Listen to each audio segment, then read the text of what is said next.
Hey everybody, welcome back to another weekly Wednesday live stream. I'm Peter, and Why did who's you back? say I'm Peter? No, I'm Peter. But Did you guess say who's like back? I'm Peter? No, I'm like anyway. So Yeah, my name's Eric. my name's Eric. He's new here. Yeah, Please be kind. I'm Don't actually be new too because I hard on had him. like 2 weeks holiday. Yeah.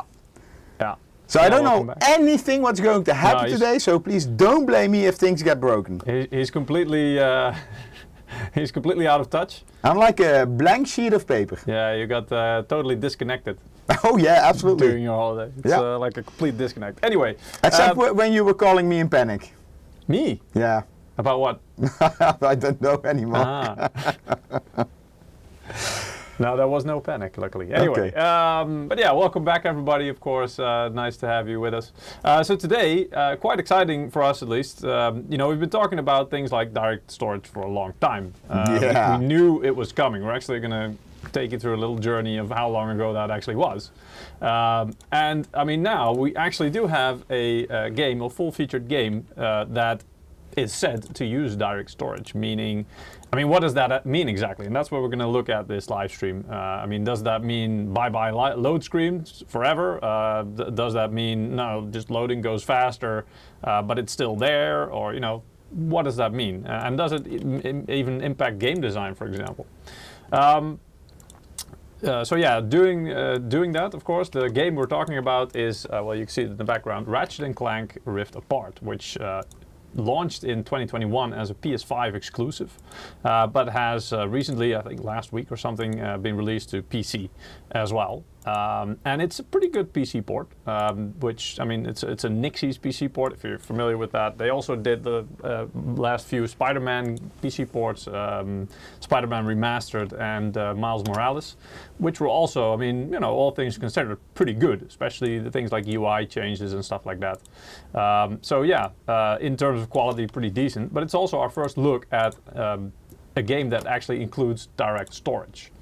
Before we go into too much detail, also want to mention our giveaway for today. So we have a giveaway as always, although this time it's not Steam wallet codes. It's actually a game, as you can see over my left shoulder.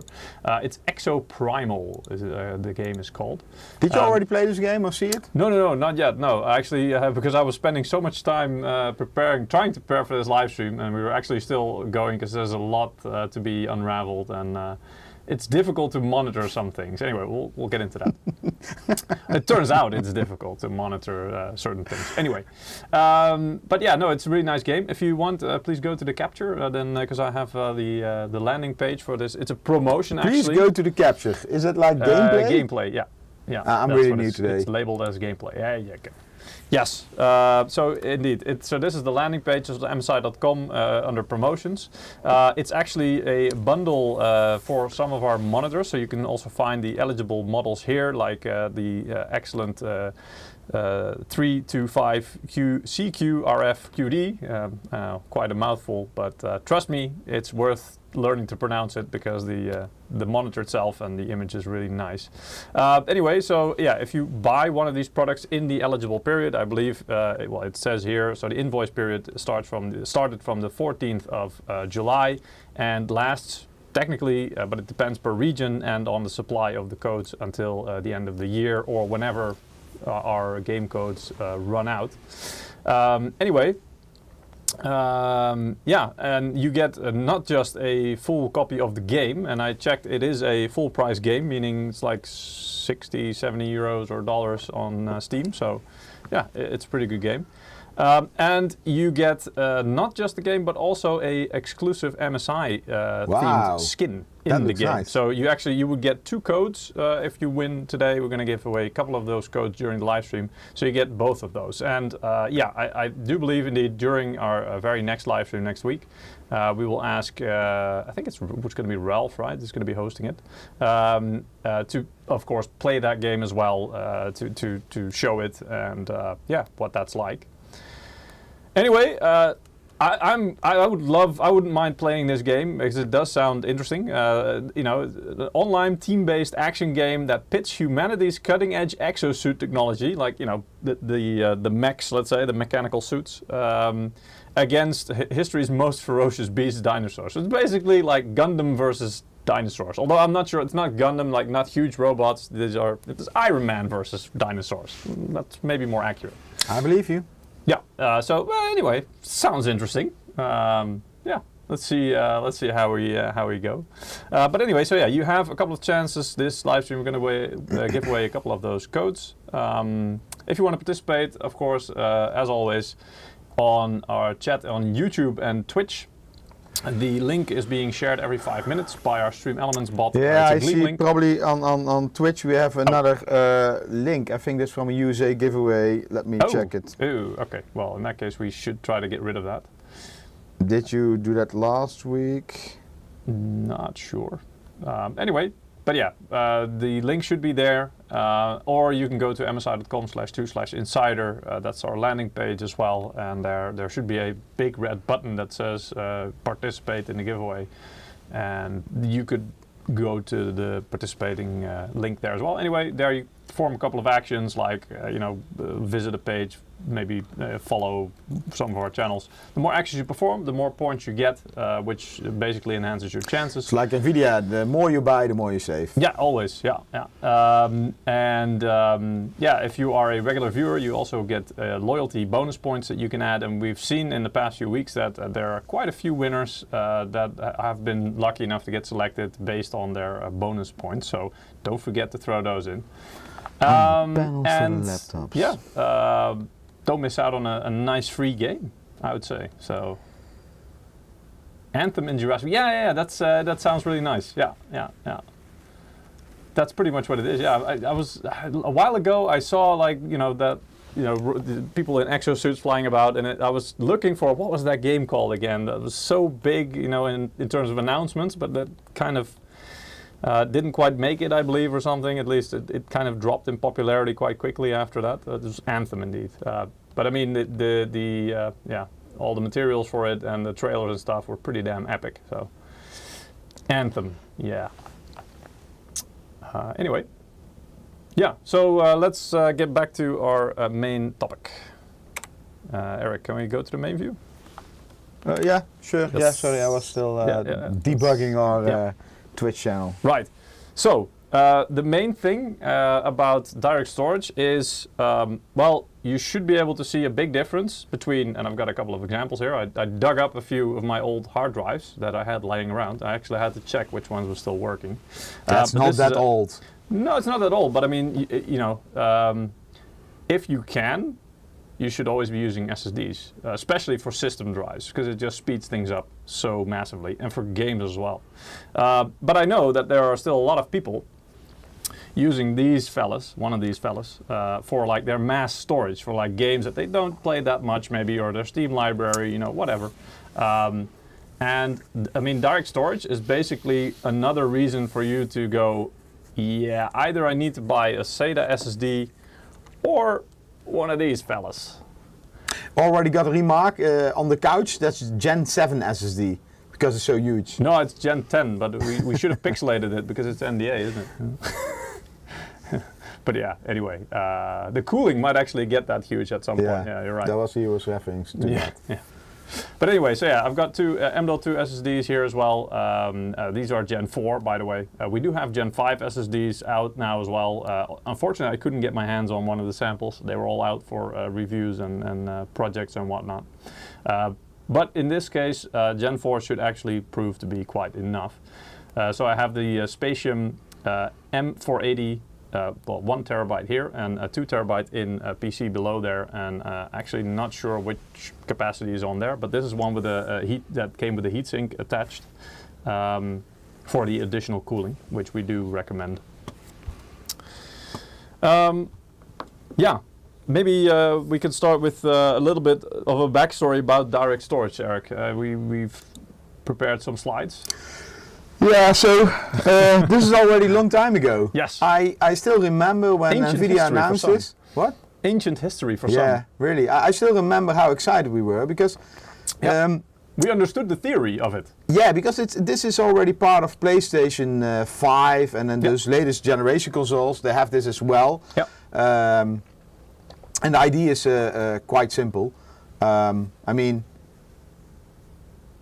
Well, maybe let me talk later about that. So the idea is quite simple. Yeah. Instead of compressing or decompressing, I should say, assets which are now stored compressed on your hard drive or your SSD on your storage device, instead of doing this on the CPU, they are going to move this to the GPU. Which is perfect for those parallel tasks, so it can do very efficient, very fast, and will offload your CPU bottleneck. Actually, it can do it faster than the CPU, because the CPU is designed to do a lot of different tasks simultaneously, right? Because it has to handle a lot of different programs. They're saying my mic tasks. is too loud, but yeah, maybe I'm talking loud. I'm always loud. That would be quite... that would be the root cause. Yeah. And a GPU is designed indeed for a lot of parallel tasks, so a lot of the same tasks basically very fast. And that's also why it was very efficient, for example, I know it's not a popular topic, but for mining, because it basically was doing the same thing over and over and over again. And it's very good at doing the same thing over and over again. That's what a GPU is basically built for. So it actually makes more sense to use your GPU cores for this kind of task. However, that's not the way that games were designed up until now, and also basically the infrastructure that the games used was all built around the CPU takes care of that part, and then it sends all the assets after it's been decompressed. It sends the decompressed assets, which is quite a bit of bandwidth, to the GPU, and then it gets displayed onto your screen. But that's not really an efficient way of doing things, at least not in the current situation in terms of hardware that we have now. So we already talked about this several years ago, because we were really excited, but it took a really long time until this hit the market. So in 2020, NVIDIA announced this. Everybody was hyped up, exciting. It would be part of the Windows DirectX 11, which launched on June 21st. It was Windows 11, DirectX 12. Oh, sorry, DirectX 12 Ultimate, if I'm not mistaken. But and then in March of last year, and Microsoft, they released the first version of DirectStorage. Yeah. But this was actually only the storage part and not the compression part. So it had faster access to your hard drive, but it could not decode or decompress assets on your GPU. This was launched last year, in October last year, and then it always takes time, before it gets implemented. But also for that, I mean, you don't underestimate the importance of, to be able to do that decompression on, for example, the GPU. A party like NVIDIA or AMD would have to, of course, be involved to make sure that they enable that and are included in the process. Because again, the Microsoft and the DirectX team can only build a bridge so far, but the last part to make it compatible and work on all the GPUs, obviously that's something that the makers of the GPUs themselves will have to be involved in. Which is why, for example, RTX I/O was announced fairly quickly, because NVIDIA was also really quickly involved with that idea. I do believe AMD is obviously also been working on that for a while, but yeah. But it's really exciting because exactly because it would theoretically at least alleviate a bottleneck that has been limiting or bottlenecking us for a huge amount of years. There was it wasn't just raw GPU speed or CPU speed that was limiting, but it was also just the way that things were done and the way that this process, this logistical process, let's say, of the assets, it was like, it didn't make sense. It was like getting somewhere with a big way around, let's say. Yeah. So let's try to visualize it. Obviously, it's quite a technical process, and we don't fully understand ourselves. It actually means in the past, before DirectStorage. Yeah, this is from a presentation that was part of the Microsoft presentation of how DirectStorage works. So they were trying to say, indeed, this is the situation as it is today, pre-DirectStorage, let's say. So yeah, we did already have NVMe SSDs, which, again, really fast. That's exactly what they were designed for. but basically, the assets, the streaming assets, or the compressed assets, let's say, because they had to be compressed again because of storage size. If they decompressed. No. They actually on the SSD. Oh yeah. Everything is stored compressed. Yeah, true. If they didn't do that, I mean, you have examples with games that are 150 or 200 gigs of data, right? And that's still compressed, let's say. So if they did, I think in the past, long time ago, like games like Quake, they had uncompressed assets, so you could just browse through all the textures. Yeah, but games have become so large, and there are so many assets included, and they all have to be high resolution. So if they didn't compress them, it would be they would take up way more space, but also the bandwidth required to get the assets from the storage to, well, first step to the system memory, the CPU, and then later on the graphics card, would be much greater than they are now, because they are compressed. So that's why first what happens is they are in a compressed state on your SSD, on your storage device. Then the assets are sent basically to your system memory, your RAM. Right, so that plays a role, both the quantity, so how much memory do you have, but also especially the speed of the RAM memory. Then that gets sent from the RAM memory to the CPU, which then decompresses it. And once it's decompressed, it gets sent back to the system memory, to your RAM, and then it gets sent to the GPU, basically, or copied to the GPU, to the VRAM memory, to get used in the scene or the frames that it's actually needed. So as you can see, basically, what you're doing there is you're basically just putting the CPU in between, like as an in between, let's say. But it already looks like you're taking a detour to get to your destination, right? And besides that, the GPU is more efficient in these kind of tasks. And I'm wondering at what point the GPU kind of overtook the CPU in terms of efficiency for this, because it clearly it wasn't always like this, right? That wasn't always the case. We probably don't have an answer on that question, but at some point, obviously, the GPUs became way more efficient at this kind of task. When they announced CUDA and they started more working on GPU performance and which were not for gaming. Yeah. Okay, so and this is the future. Let's say like that. Well, yeah, this was the envisioned future with direct storage for Windows, as they say. So basically, you're pretty much skipping the whole part of the CPU, because now you go from the NVMe SSD directly to the system memory, which was what you did before. But then instead of going to the CPU for decompression, you're going directly to the GPU memory, and it does the decompression and displays it at the same time. So basically, you're just cutting out one step in the process. Yeah. And you have a faster alternative. Yeah. The GPU. Yeah. And let's not forget, because direct storage is not only about GPU decompression, it's also about a faster, they call it an optimized storage stack. Means you can read and write faster from your storage compared to the previous generation. And this is, of course, for in DirectX, so meant for gaming, which is mainly reading assets, like not only the textures or sorry, textures. Yeah, it can be textures, but it can also be the geometry of audio, of course, because you have a sound in game. So there's a whole lot of things there that need to be loaded. But yeah. Okay, so this is what you need. These requirements are from Microsoft. Yeah. So this works both in Windows 10 and Windows 11. However, Windows 11 has a better storage stack, which means the I/O stack over there is more optimized, so you will see a bigger benefit. Yeah. But both of the platforms can do GPU compression.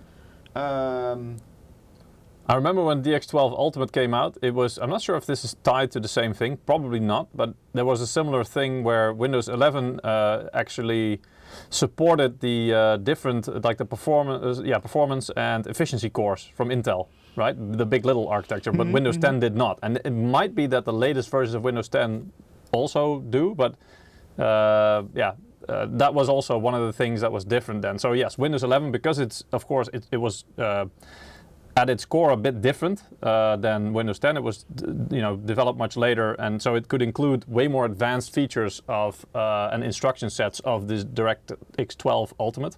So part of it was, for example, those that compatibility and full use of performance and efficiency cores, and part of it was being ready for the upcoming architecture and the process of DirectStorage.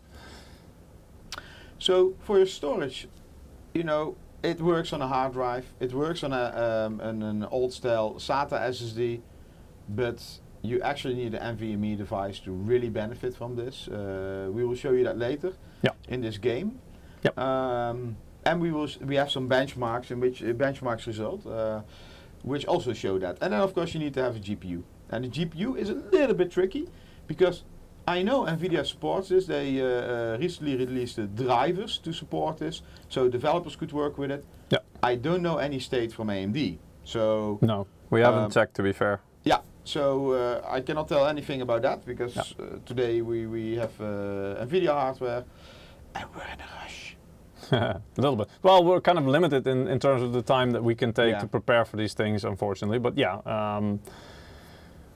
I see NRT Antikythera is saying 2022 H2's update of, I believe, I guess you're meaning Windows 10 also supports efficiency cores now too. Yeah, so that's what I was guessing. Probably they will have added that later to a certain degree, but I'm not sure if it still has the same efficiency as Windows 11, which was built from the ground up kind of to include that part. Anyway. Is this about the NVMe on GPU or on the VRAM? Actually on the SSD. Yeah.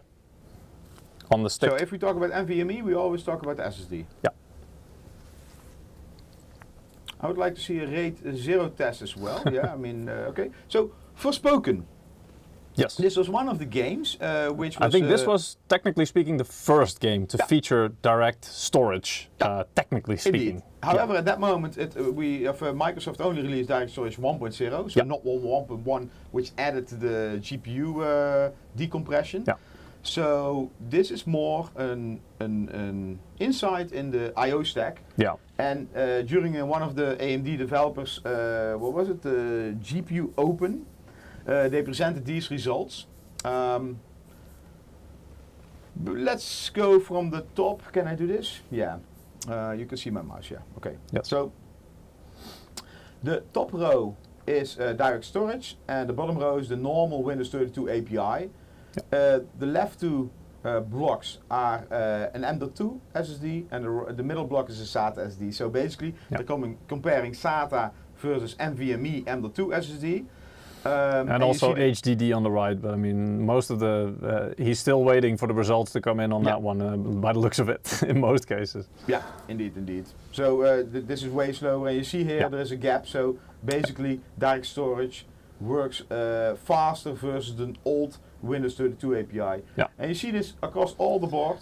These are different scenes. Yeah. Later we have a more detailed benchmark or overview with the different scenes. Yeah. But this is what he's actually saying. He compared this developer from Forspoken. He compared 4 different games with the loading times on an M.2 SSD, SATA SSD, and a hard drive. And their game, Forspoken, loads faster than all those other games with DirectStorage. Yeah. So this is what his point was. Yeah. And then we now show you the benchmarks. These are from PC World. They're made in February of this year. And they benchmarked the different scenes in Forspoken in the game. So each color bar basically is a different scene in the game. Yeah. So basically you would get an average if you add them together. Yeah. If we look at the bottom, we see a SATA SSD.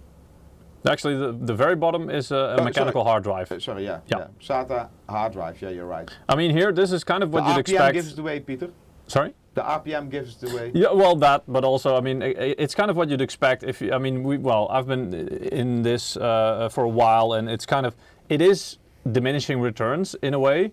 But it just goes to show you how much you can gain. And so indeed, the bottom row is and this is basically load time, or at least the time that it takes for the sequence to complete, I guess.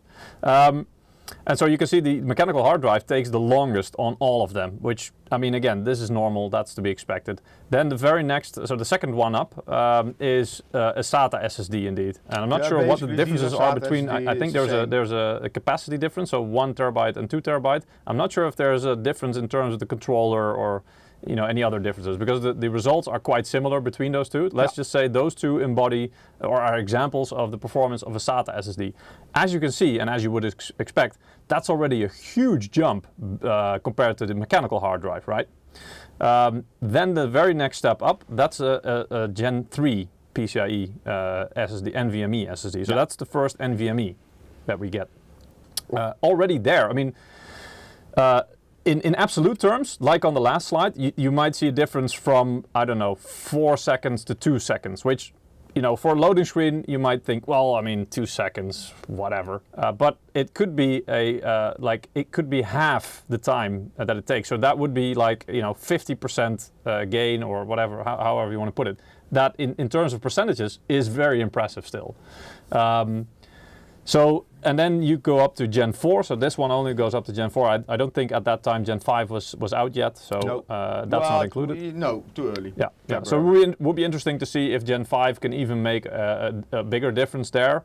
But yeah, you can see that the starting from a mechanical hard drive, but even compared to a SATA SSD, the NVMe's definitely have a big advantage. And that was always the question, because, I mean, theoretically, you know that the read and write speeds of NVMe SSDs, and especially on every gen, theoretically they go up and up and up, and it's pretty much, it's almost exponential, right? Or is it linear? I'm not sure.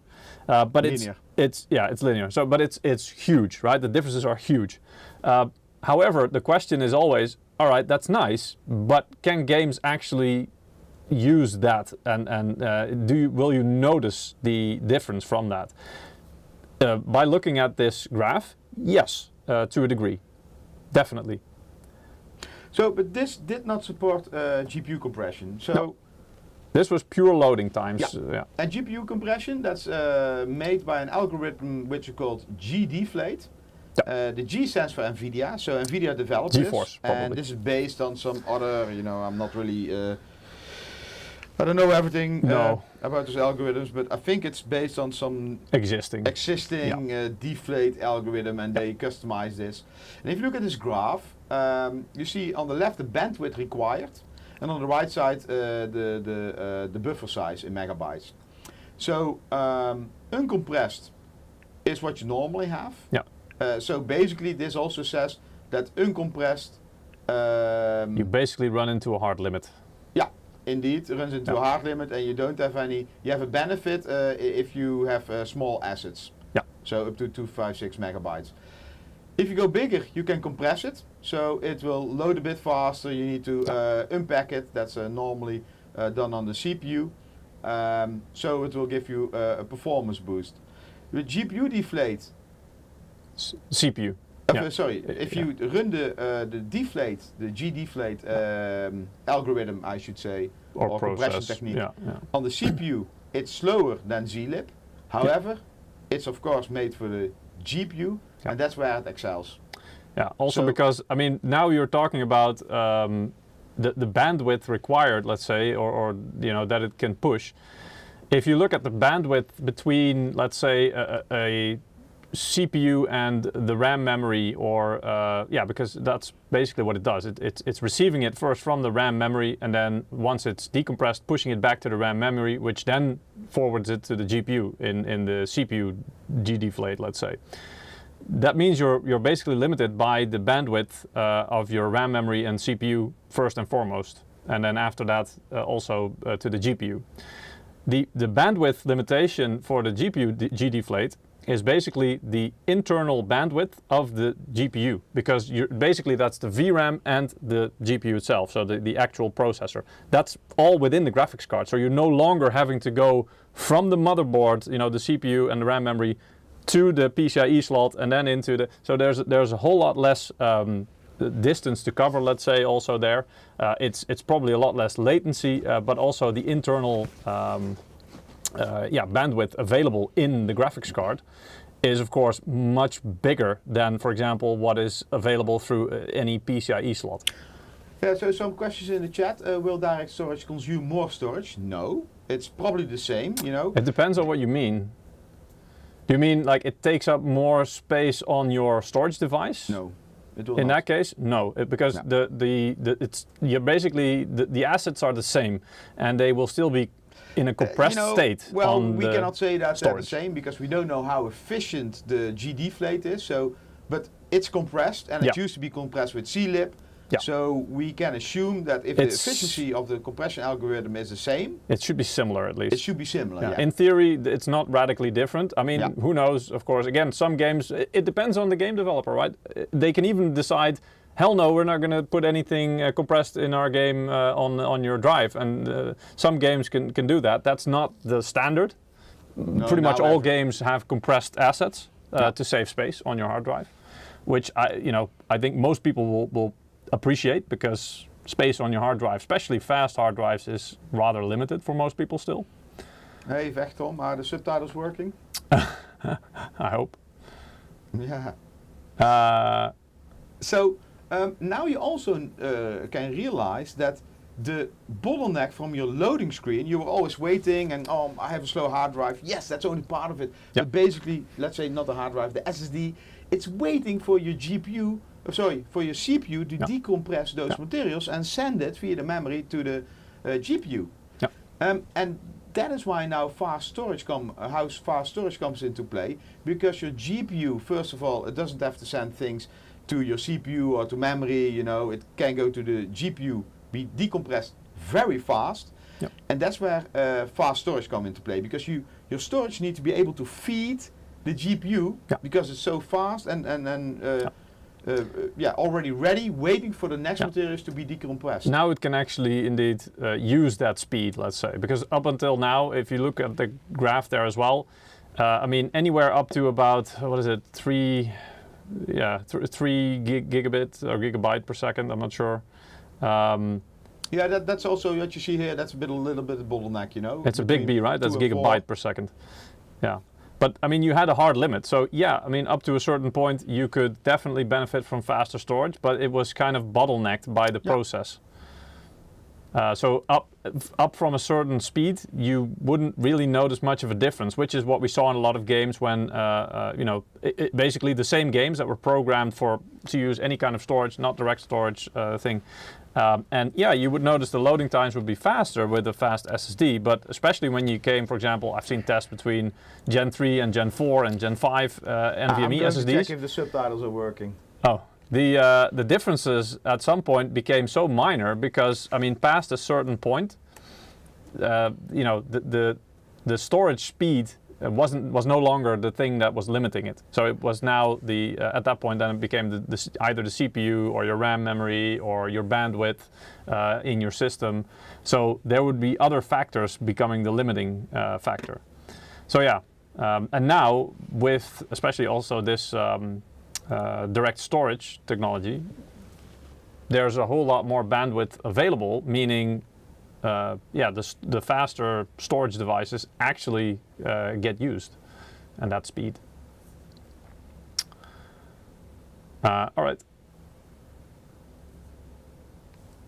Eric, can we go back to the slides? Subtitles unavailable. So strange. Yeah, not sure. I'm not sure there's anything we can do about it, unfortunately. Yeah, there is somewhere a setting, but it's... All right. Maybe we can go back to the slide, Eric. Yes, 1 moment. Close this. Yeah, so next to the slide. Okay. Yes.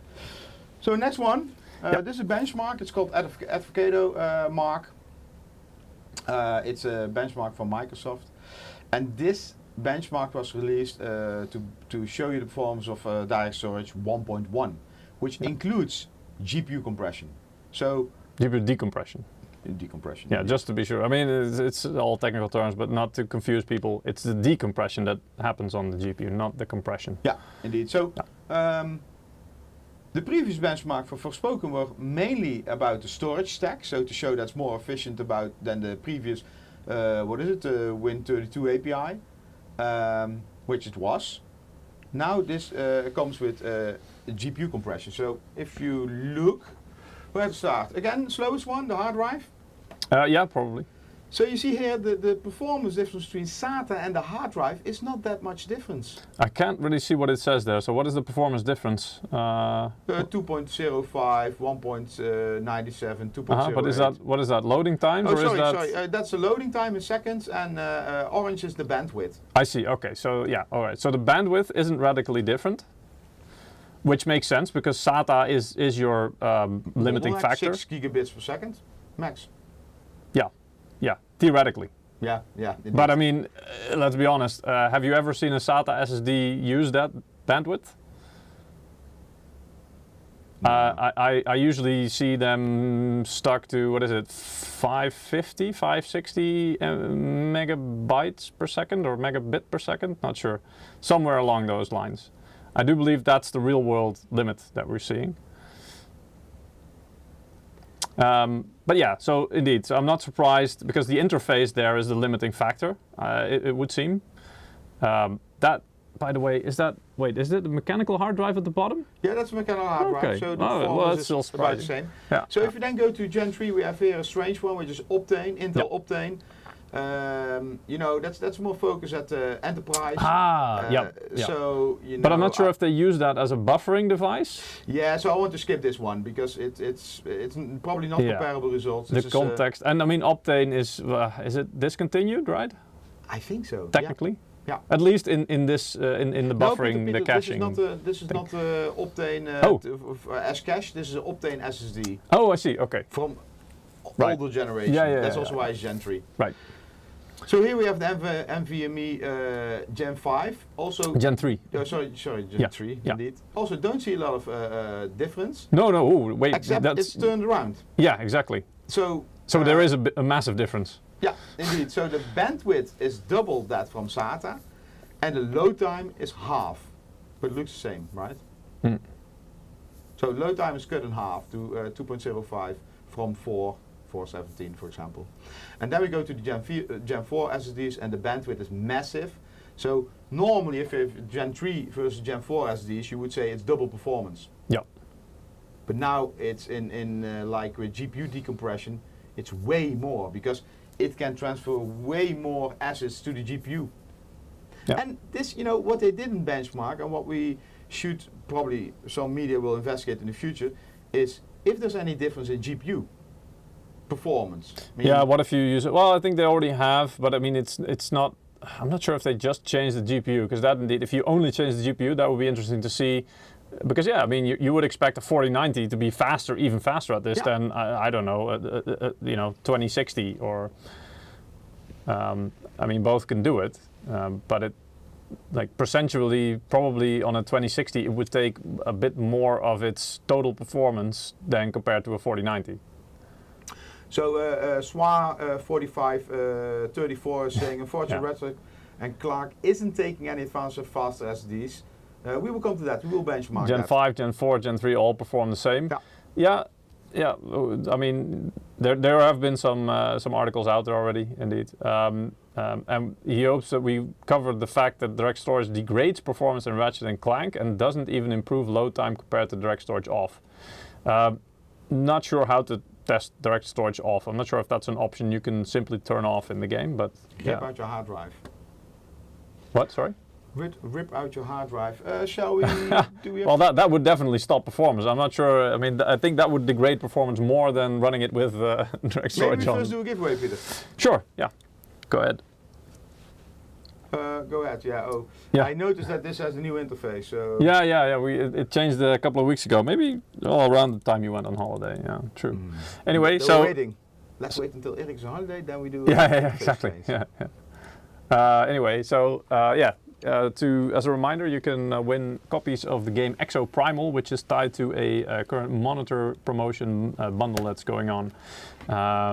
So to win, you have to participate in our Gleam giveaway. There you can follow a couple of, perform a couple of actions. The more actions you perform, the better your chance of winning. But yeah, you don't just win a copy of the game, but also an exclusive MSI skin within the game, which is you get on a separate code. Yeah, so the first winner. Wait. The first winner's name is JD, which easy peasy. Yeah, but I mean, a lot of people will be thinking, wait. That's probably a very common nickname. Anyway, JD, congratulations. We will get you the code as soon as possible after the live stream. Yeah. Hope you enjoyed the game and, of course, your exclusive MSI Congrats. skin. Yes. There will be more codes given away later on this live stream, so don't miss out. So, Peter. Yes. Should I start on this PC or what? Yeah. Let's see. Yeah, I think that's the best thing indeed. Okay. So I'm going to do like this. Yeah, but I can't.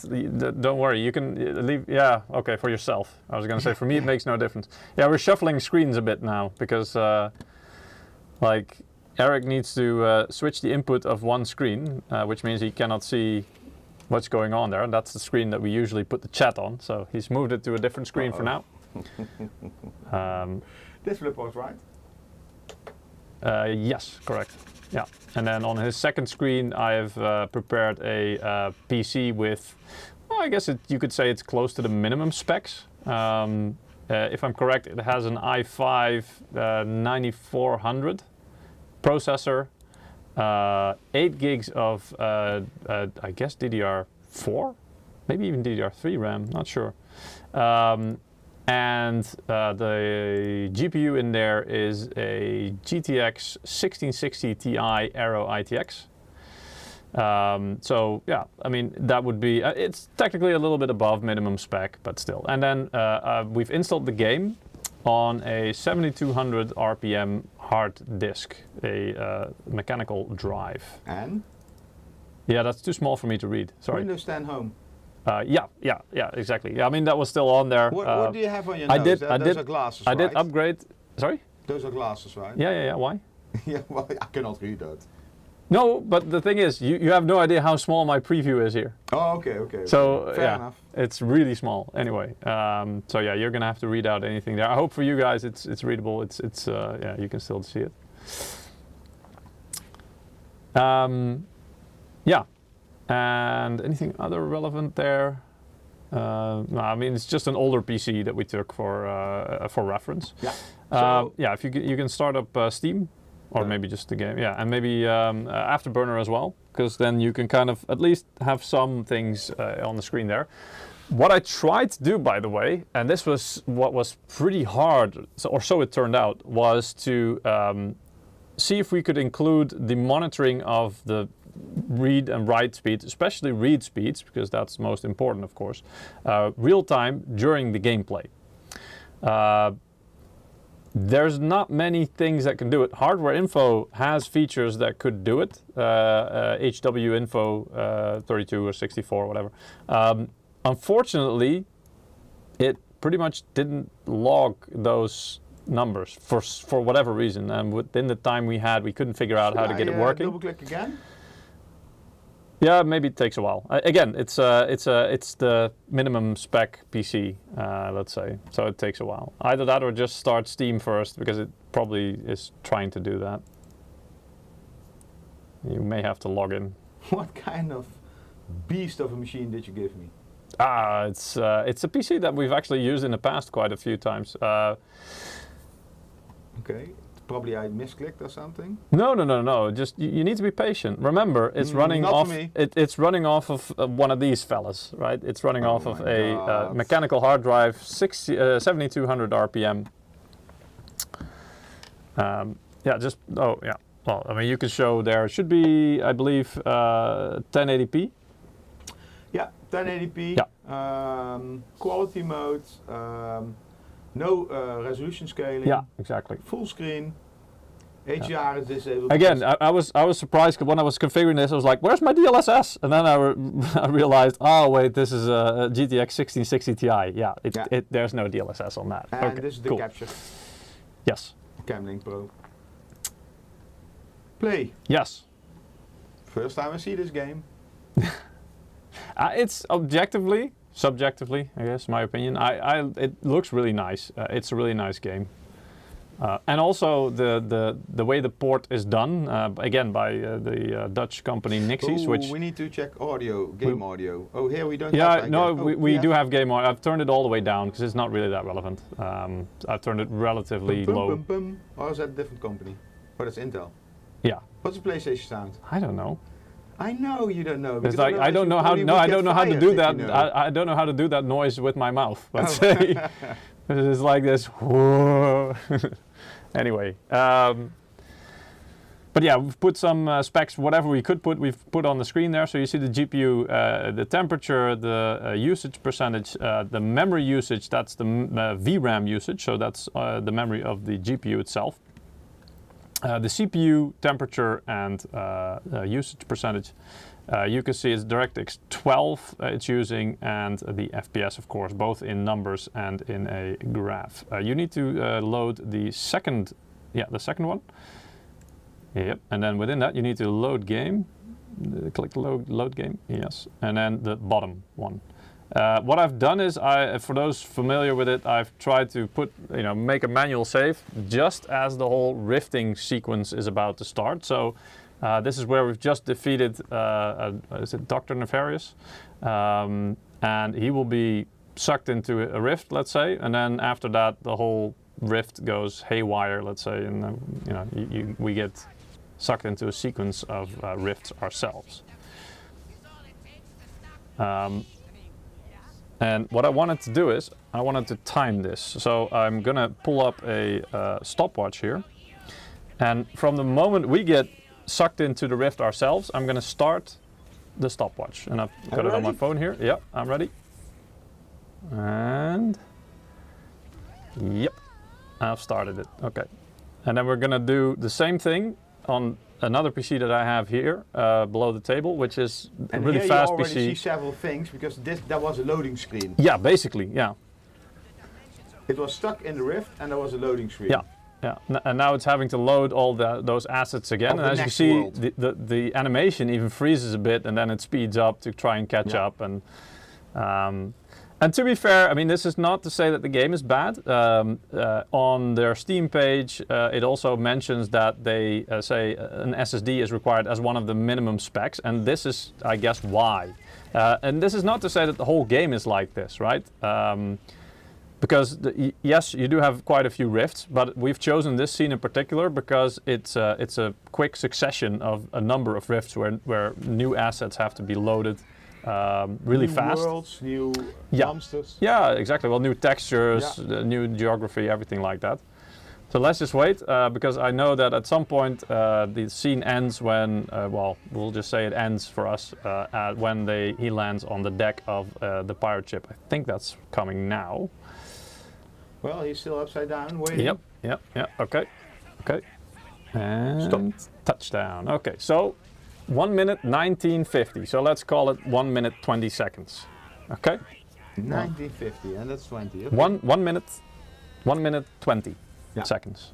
Okay, so that whole scene in our real world time took 1 minute and 20 seconds. Cool. But you could clearly see that it took a while, and now as well, to load new assets. And so there is kind of loading. This is trying to use DirectStorage. Actually, let's see if we can, I'll make a note here to make sure I don't forget the results. I think this is one of the early games on PlayStation which used DirectStorage technology, whatever it was called, on PlayStation. Now it's ported to PC, and it seems to be the first one which uses GPU decompression. And it means, of course, this is about faster loading. This is about no loading screens anymore. Yeah. But let's think about how games are made. Games are made out of levels which are connected to each other via a loading screen. Usually, yeah. We actually had, what was it? Maybe a couple of years ago, actually. We had some people on the stream, indeed. One was a level designer. And we also had people from Ubisoft Studios, one of the Far Cry games, for example. And what they told us, especially the level designer, he also told us like there's a whole science behind level design, and part of it is, of course, to make it entertaining and part of the story and blah blah blah and all of that, and setting the scene. But it was also about creating a path, and because of a certain limit of assets, for example, that could be loaded in for a level, you also had to plan for kind of like a loading contingency, and that could be a long elevator or a long hallway. Exactly. Yeah, something.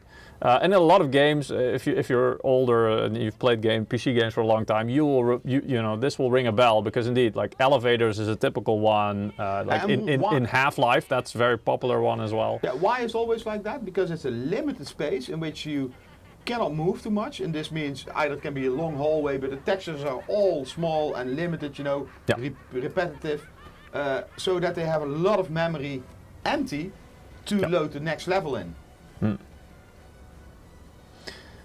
Okay. And with this kind of technology, and I think that this Rift show that's really nice, it will be possible to stream levels. So basically the game is one big open world, which doesn't need any loading screens. Yeah. And basically if you're watching in front of you, it means that only the textures in your field of view are loaded. Yeah. And once you watch to the, for me right, probably for you to the left, that's confusing. Doesn't matter, but either way. Yeah. If you watch either way, the textures you will see on the screen are basically streamed in front of you, so buffered.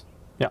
So, and if you watch a different way, so, and then if you watch in the distance in the city, you will see everything in high detail, far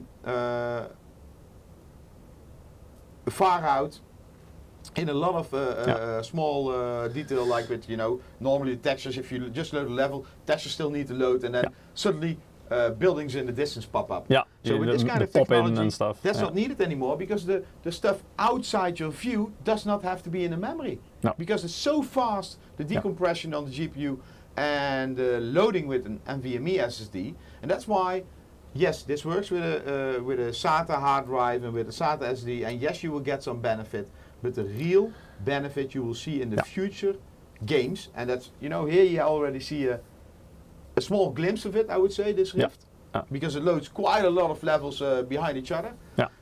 But basically you skip through them. You want to experience this in different kind of maps layouts, that you are not forced into a certain elevator where you need to go to a different level. And this means also the gameplay can completely change.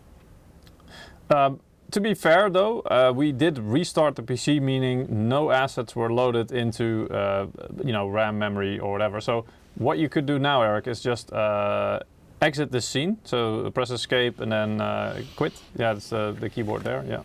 Which keyboard? Indeed. Just quit. Quit game. Yeah, and then there will be a loading screen coming up, and you need to select. Basically, it's the same thing that you did before. You need to select the second instance.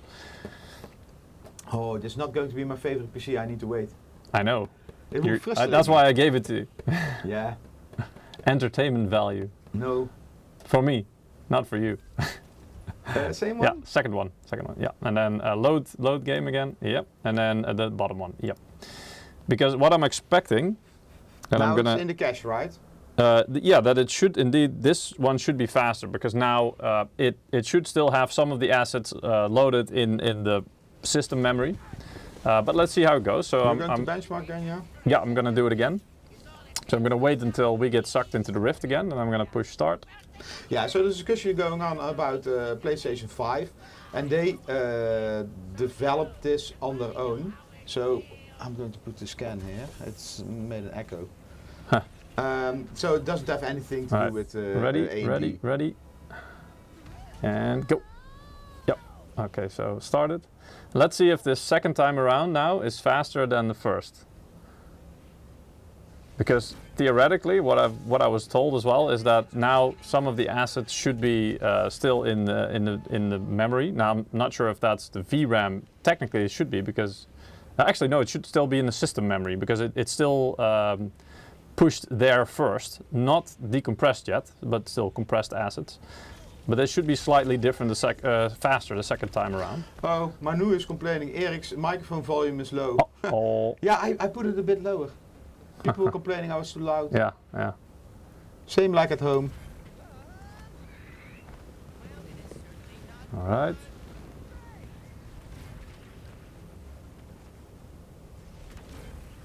We're just over 50 seconds now. So the first run was 1 minute 20 seconds. And still 1 minute. We're at the over the 1 minute mark now. Ooh, landing on a date. Yeah. Oh, yeah. It's about 10 seconds faster. It's 1 minute, a bit more than 10 seconds actually. 1 minute and 8 seconds. So see, so it was a bit faster. Yeah, I mean 12 seconds is quite a bit faster still.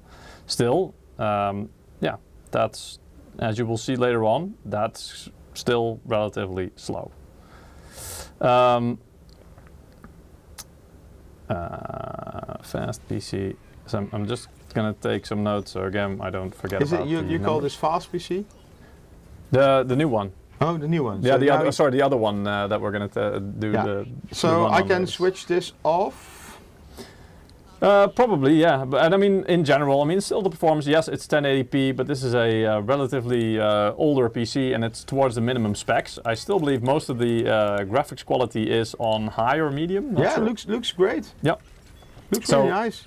You know, in terms of the game running, apart from the whole loading things and how it looks, it still runs pretty damn good. And this is again, this is a GTX 1660 Ti. So it's also a card that's quite a bit older. And an i5, what was it? 9. And we didn't tune for FPS, right? We're now only talking about storage performance. Yeah, but that's why I wanted to highlight the overall normal performance as well. So yeah, it's still for let's say a just above minimum spec PC. Yeah. Except for the storage, because the minimum spec for storage they also say SSD, so we didn't keep to that. And yeah, it's not reaching 60, but then again, I put most of the graphics on high, so you could potentially still, and also I didn't use FSR, so you could actually still use FSR on this one, which would still increase frame rate by a bit. But it's a gorgeous game. It's a potato PC, pretty much, yeah. That's what we went for, like a PC that will still run it, but like, what if we put like worst possible circumstances, almost.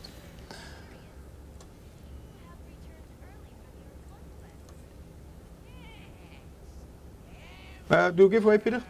Yeah, sure.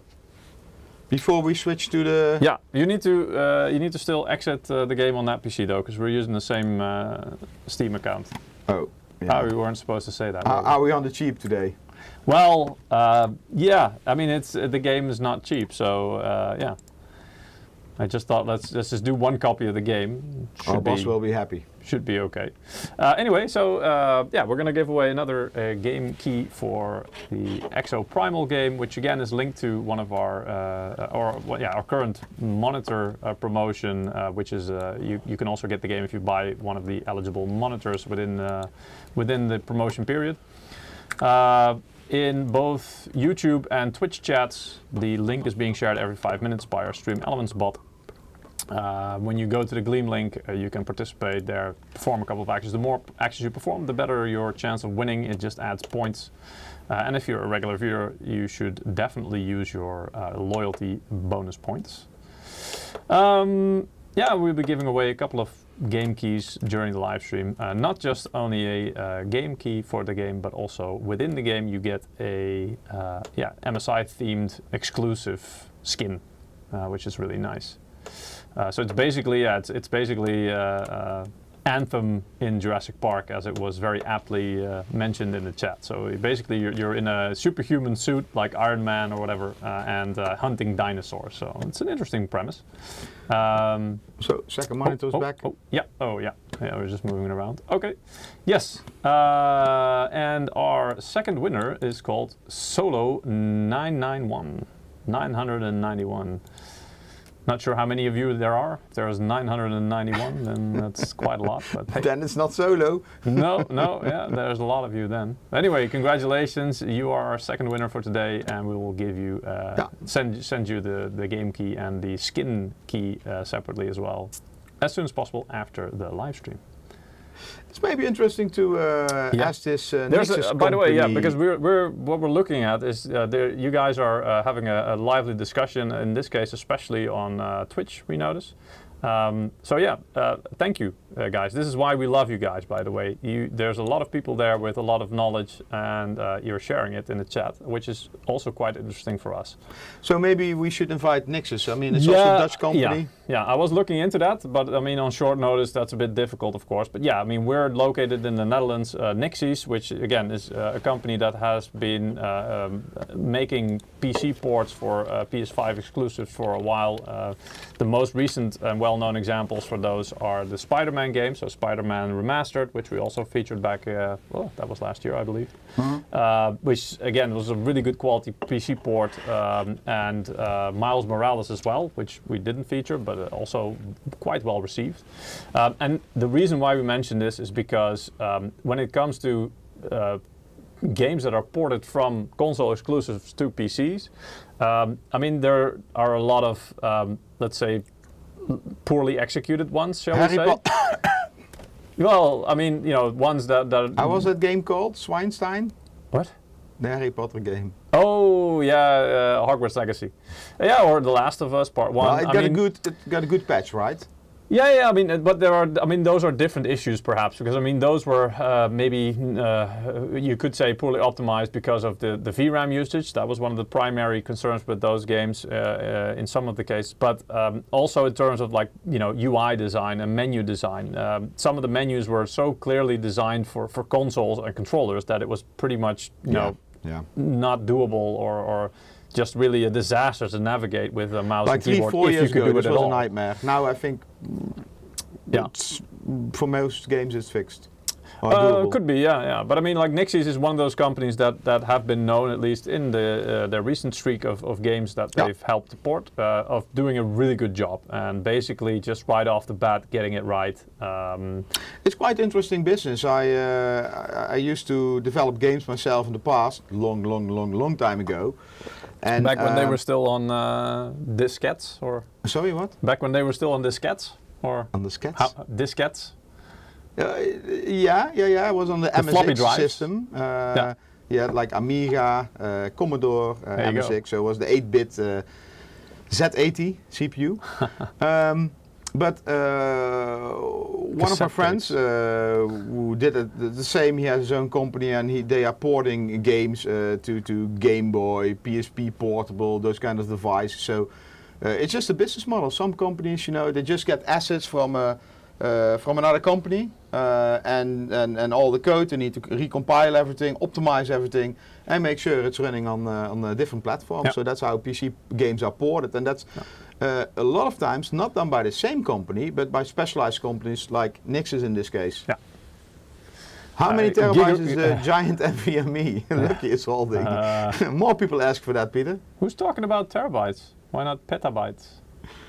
Yeah. Gigaram is saying ported lol, they're built on PC, so it should be easy to port. It depends. If you're talking about those games like Ratchet and Clank, no, they were actually, well, who knows, the development might have taken place partly on PC or whatever, sure. But it was built primarily and encoded for, in this case, the PS5. Also with the controller in mind, you only have one hardware spec, so you don't have to keep any different... there are sometimes different versions of it, right? But there's like a maximum of what, 3 different versions? So you have like 4K, and then maybe I don't know, is the cheaper version also 4K? Oh, no, probably not.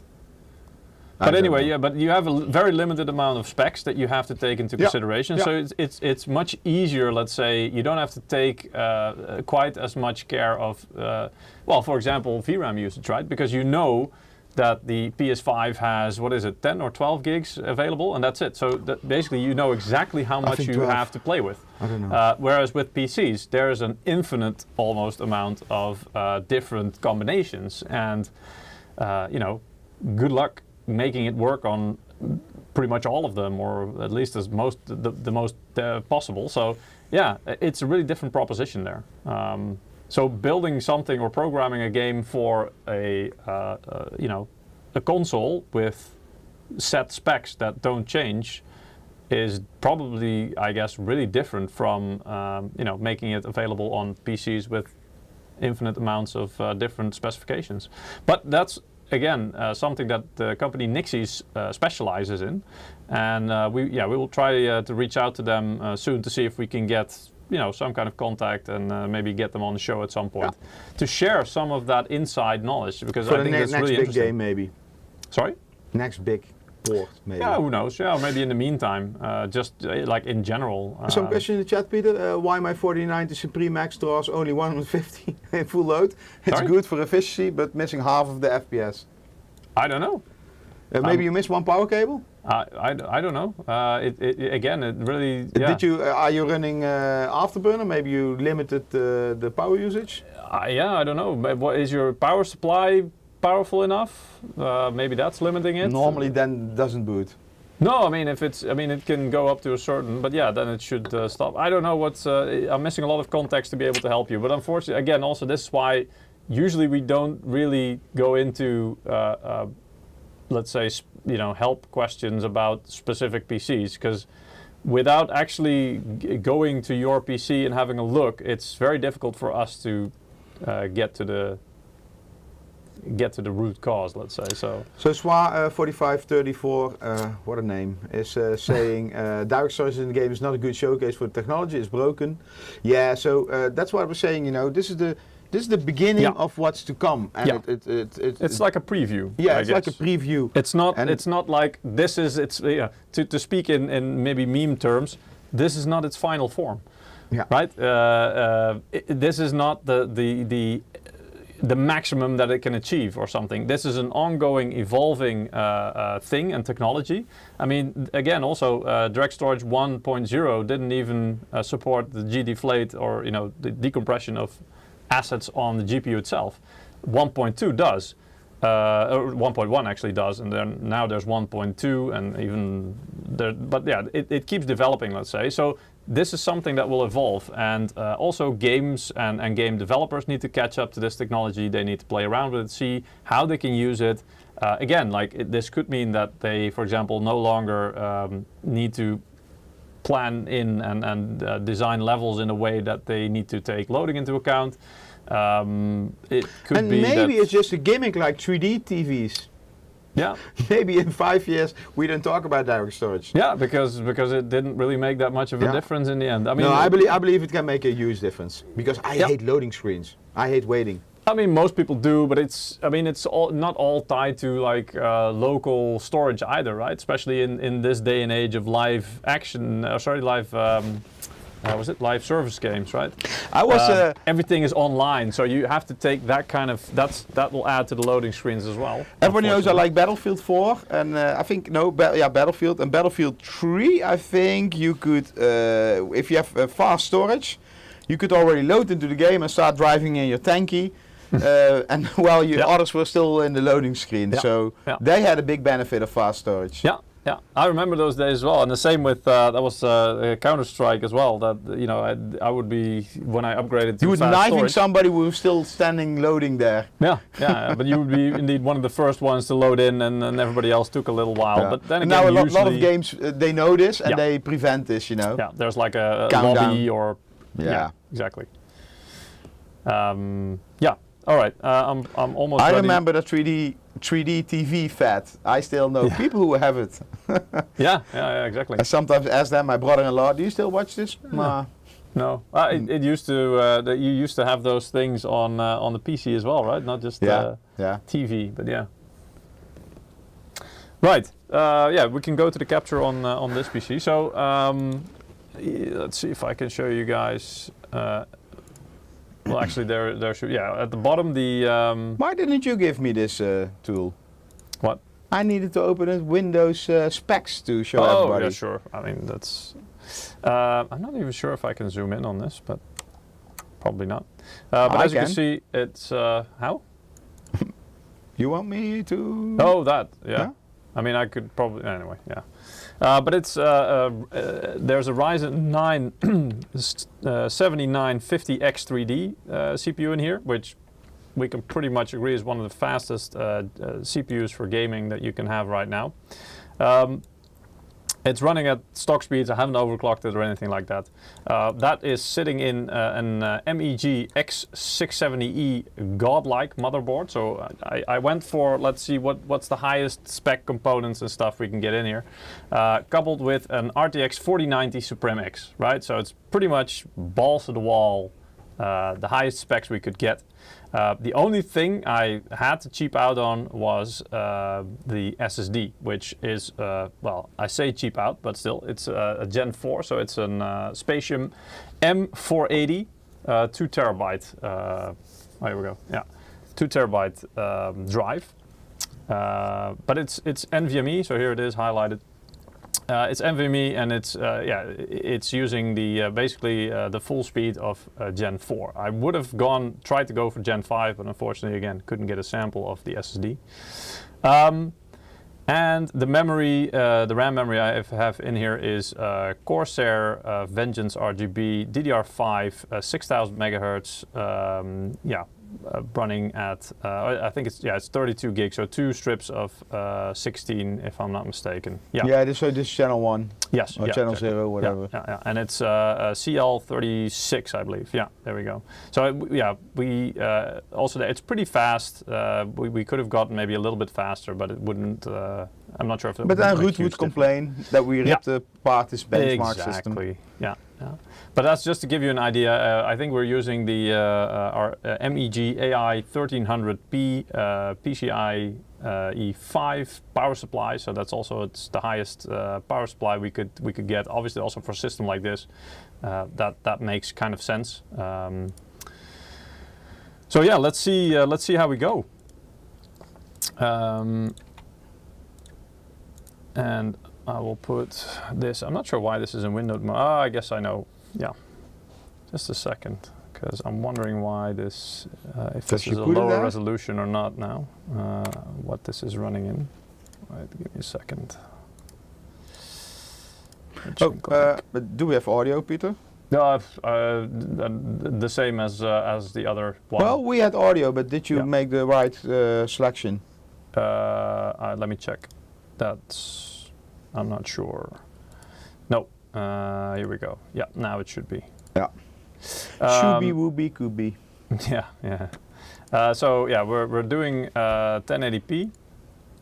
Let's just put it on full screen. I mean, later on, I'll show you a little bit about the trying to measure the storage speeds.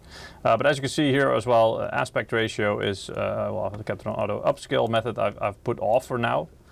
Because again, DLSS can add frame rates. You have to use the same settings as I did. Yeah, well, or close enough to it indeed. But then anti-aliasing, I guess I have to use TAA.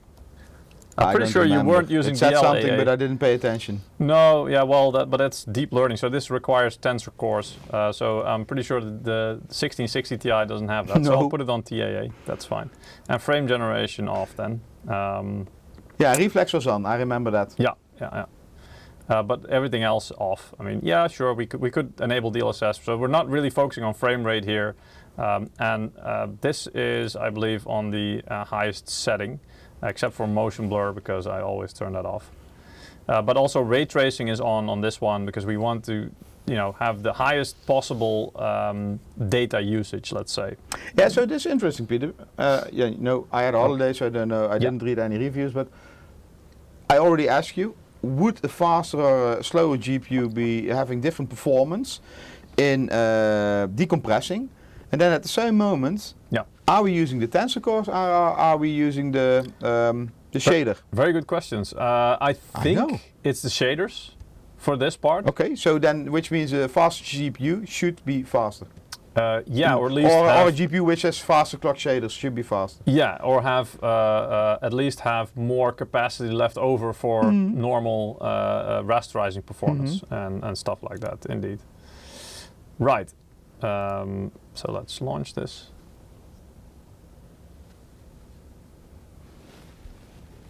Well, it's full screen. Yep. FPS is a bit different. Slightly.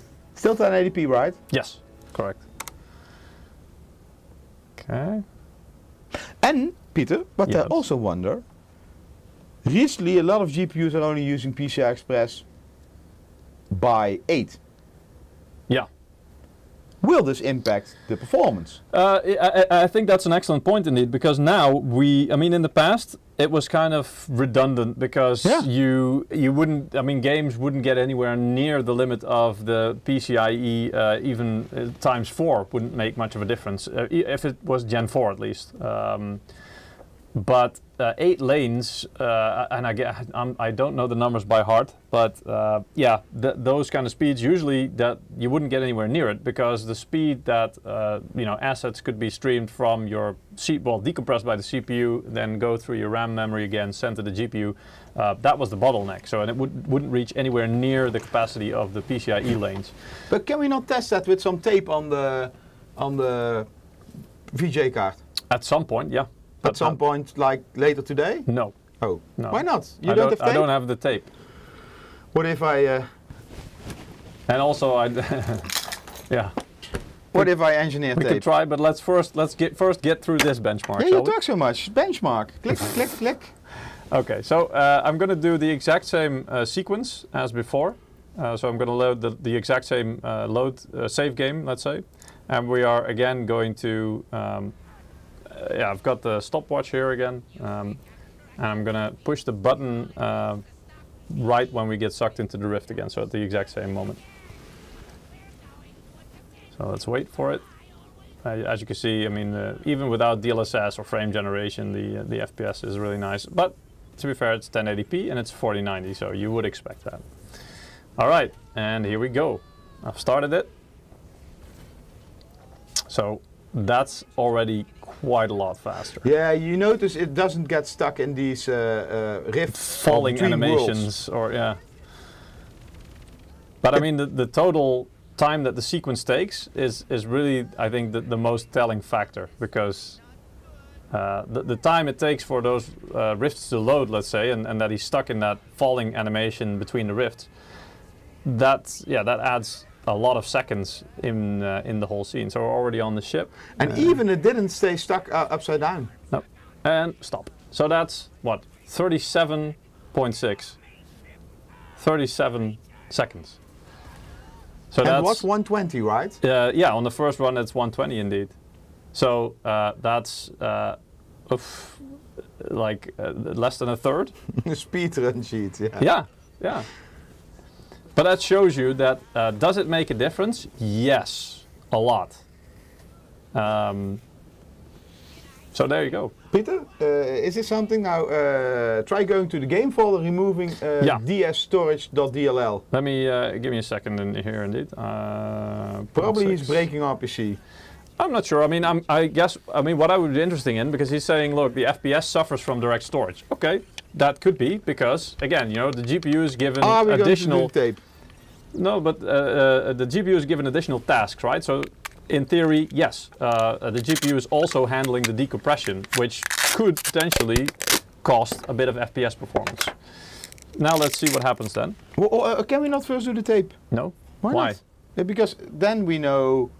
That would take more time than what we're about to do now. Yeah, but you cannot restore it. How do you mean? No, you can. Just rename them. You don't have to literally delete them, right? Them. If you rename them, or just put like a removing, he said. Well, it's essentially the same thing, right? Basically, the game can't find them then anymore. So you were saying, let's see, what were the files called? I even don't know how many we need to tape off. I'm going to Google. I'm not even not sure if you can use just any tape for that. Tape off. So it's if we fry the graphics card, and remember it's a 4090. And that's why I'm here today, Peter. Yeah, exactly. Right. What should I call it? Okay, here we go. So it's these two files. Okay. Well, what I can do is just, I don't know, cut them out, and then I'll put them in a new folder on the desktop for now. The storage. There we go. There we go. So now they're out of the game folder. No longer in here, as you can see. But I can also put them back if needed, or if the game doesn't work anymore. Because yeah, I'm willing to believe that indeed, probably the FPS will suffer a bit. That is quite believable. Because again, you're giving the GPU another task to run alongside just processing and producing frames. Let's see, all the settings still the same. Just give me a check. Yep. Okay. All right. Yep. So I'm quite willing to believe that. What I'm interested in then as well is how does that, and if so, how does that influence the loading times? Because now then, if we're not using the direct storage, does that mean without using direct storage, the loading time will be increased so that the whole sequence takes longer? Let's see. So let's take the stopwatch again. Reset. Okay. There's the manual save. All right. Let's have a look. So again, just waiting for him to get sucked into the rift, and then we follow suit.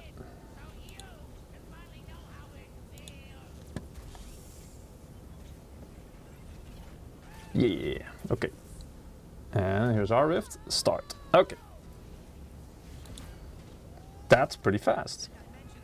That first one seemed to be pretty fast. Now, to be fair, maybe I should have restarted the PC. Yeah, you should have. Okay. Sorry, I removed the chat. Okay, yeah, yeah. Oh, they said that. Yeah. Ah, okay. Because now they're loaded in the memory. Yeah, okay. Well, we'll do that after this. I mean, we're far into the run sorry, anyway. I removed the chat. I was Googling how This actually, to be fair, this, for now, even seems faster. But that could be because now is the second time I'm doing this this sequence. Yeah, it's cached. Actually, yeah, no, it's about the same. 37 point something. So it's the same. All right, now then let's restart the PC. Meaning everything is cleared out of the RAM memory, or should be. So there should be no advantage from that anymore. Let's see. Restart. I cannot find the pins I need to put tape on. I have What do you mean idea. pins? Hmm? What do you mean pins? It's at the bottom. It's the you need to like half of them or something. You need to count them. Yeah, half. It's not. You need to count them and then divide by 2. And then just randomly start taping up. I do believe that it's the rear half or something. No, it's front and rear. Yeah, but, oh yeah, it's no, from that's the back. rear. Yeah. That's but the rear, we need to right? know As how in, you know, many. yeah, where the clip. Yeah.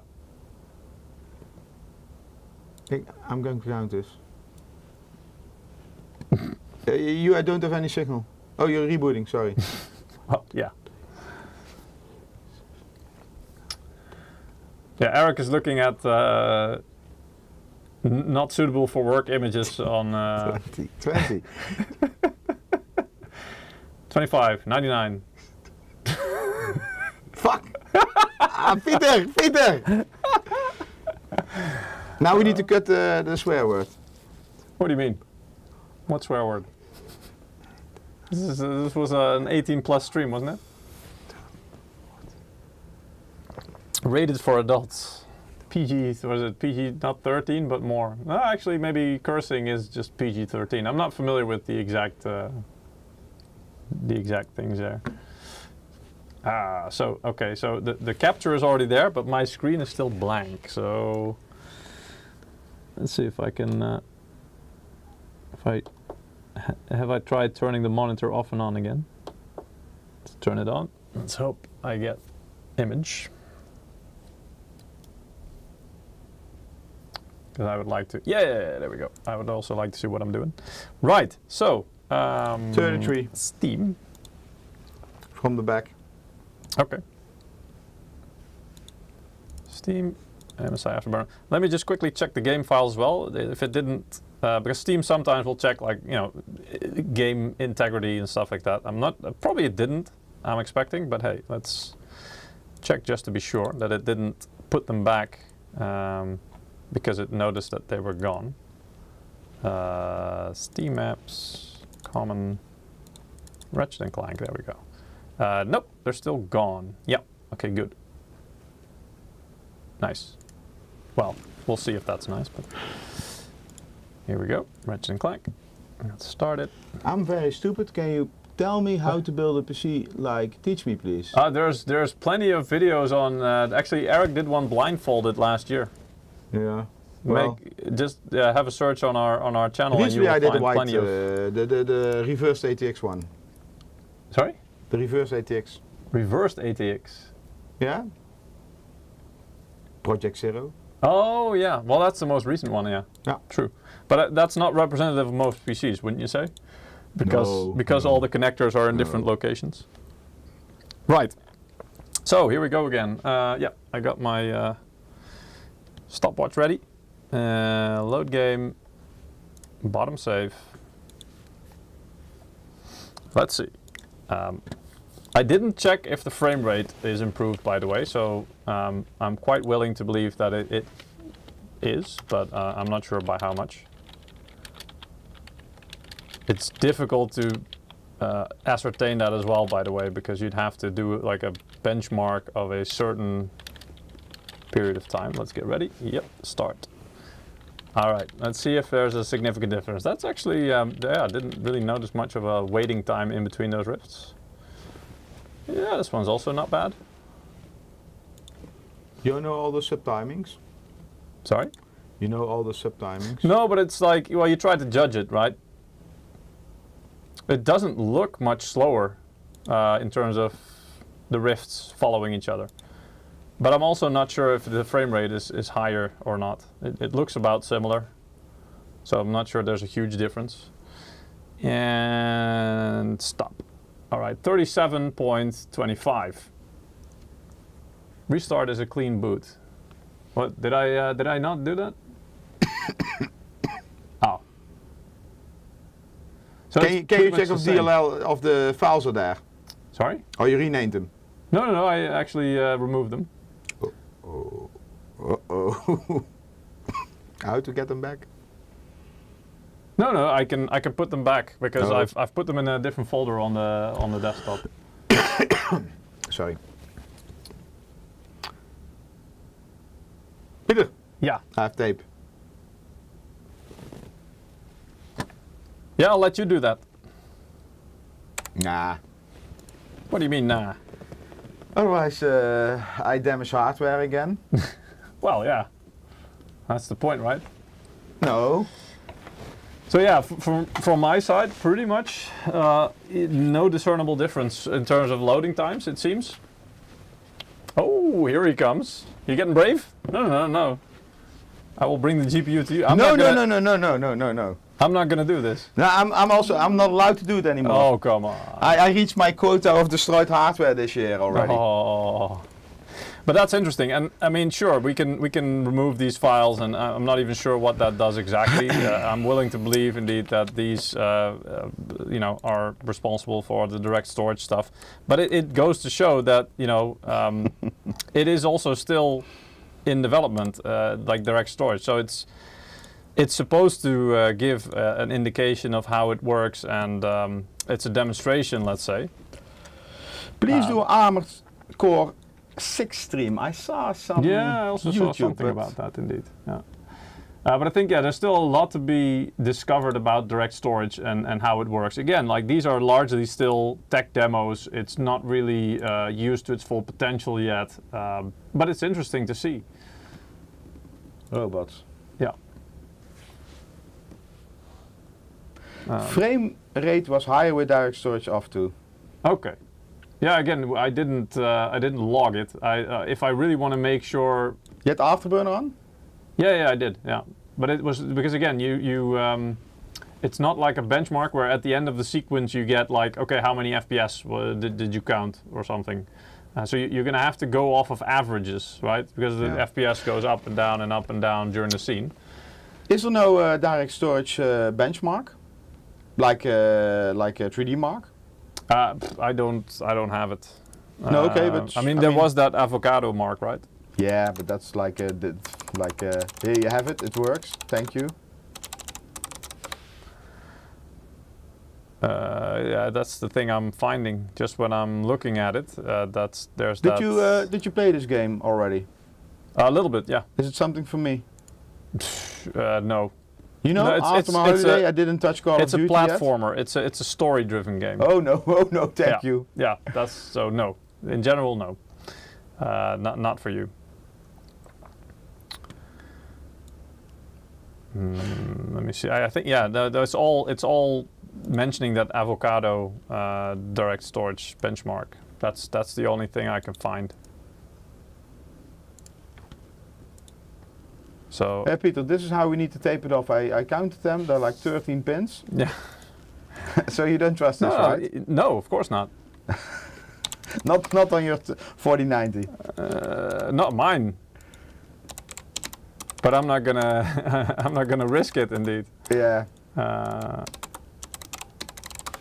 me see if I can get that AvocadoMark, but I doubt it. It's on GitHub and probably you need to compile it. Oh, okay. Let me check. Microsoft AvocadoMark. Yeah, it's GitHub here. Publish bulk demo load as compiled release. Well, Can I share your screen? yeah, at your own It's peril. Gameplay. Yeah. No, No. You need to go. No. but this is it. Yeah, but this is people probably. Where are you? Oh yeah, yeah. This is People probably complaining about. You need to go to downloads to. No, to the root of the project. Can you click on direct storage? Yeah. Yeah. To the bottom, on Windows examples. There, bulk load demo. Oh, this is only the image. Oh, you need to install. You need to build it yourself. Yeah. I know executable. We like executables. Yes. We're all about executables. No. So you need to compile it first. Yeah. Probably. Runtime decompression performance, gdflate reference. Yeah, I mean, again, this is all for, also for programmers and people. Oh no, I don't. Yeah. People are asking, you don't like story-driven games? No, I don't. Might have loved it in the past, meaning there were not so many stories of games with a story. I played some, but now I don't have the time and the patience for it. So I'm more like jump into a game, play some levels, play some games like Battlefield, Call of Duty. Bye bye, that was it. The problem with those, and that's what other games also try to do. The problem with the story games, you want to finish it. And the other games you can jump in, they don't have this, but they have battle passes, and so it's kind of similar. Yeah, I don't think you can download it directly. Yeah, I want to go in, destroy something, and leave. Yeah, probably it's like that. This is a compiled version of Microsoft's bulk load demo. Yeah, that's what we need. Thank you, download. It just goes to the same thing. We're not really GitHub people, right? Well, not always. Mini engine. This is just the same thing, same page. So it's can you go back? Maybe saying, here, run the execute. Oh no. Yeah, that's the thing. This is a compiled download version. To see what your system can do. Post review. So, yeah, maybe there used to be a ready download on there, or maybe I'm just not GitHub enough indeed to recognize where it is and what I need to download raw file. Isn't that it? Good try. I mean, oh. No, that's the README indeed. Okay, yeah, no, fine. Yeah. Oh, that's because, okay, yeah, there we go. Well, GPU decompression benchmark. Oh, okay, that's the other one, yeah. Oh, so the whole directory. Probably there is something in tools, maybe? in tools. Where's tools? Here. Huh? Well, that's what I was in, I guess. Oh. No. But yeah. Oh, skip it, Peter. Yeah.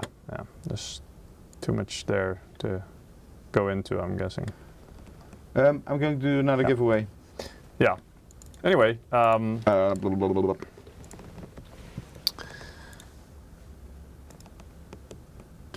Draw winners. Draw. But I mean, I think what we showed there, successfully at least, is that there's a huge difference in what storage medium you use, and that there is definitely value. But I mean, there already was in faster storage. But it should be at some point that, of course, it can also use the the full speed potential of your SSD. Where at the moment that still doesn't seem to be the case, and I mean, this is hopefully a step closer. It is interesting to see that indeed when we removed the DirectStorage DLL files, which again, if it's true what you're saying, then that should like remove the whole DirectStorage thing from the game. It didn't make that much of a noticeable difference in terms of loading speed of the Rift, for example. So it's that raises some questions for me, which can't really answer at the moment. I don't have the technical know-how to really explain why there's no difference. But it would seem to me that if that indeed removes the whole DirectStorage from the equation, and it makes virtually no difference in terms of total load time, that's a bit strange. Oh yeah, there was one more thing I wanted to show you guys, because it was very difficult to get real-time statistics in terms of disk usage, read speeds happening while the game is running. I wanted to do that, and of course, I mean, there's something like this, but this is very vague. I've seen Digital Foundry, for example, have used this, like the disk usage here. The problem with this is, and I mean, I can run an instance of the game. That's why it was in windowed mode, by the way, earlier. I can run an instance of the game to show you how that looks and what you get. But the problem is that in different, even within Windows, if you go to, for example, Resource Monitor, it will show different numbers. And also some of the other tools in Windows, but also HW Info, it doesn't show the same number. So it's really, we were trying to figure out, well, where do these numbers come from? Because if they're not showing up in one of the mediums, but they are in the other, that's strange, right? Oh wait, now I forgot to put it in windowed mode. I'll probably have to exit to do that. Yep. Okay, give me a second. Here we go. Let's try that again. Settings. Here we go.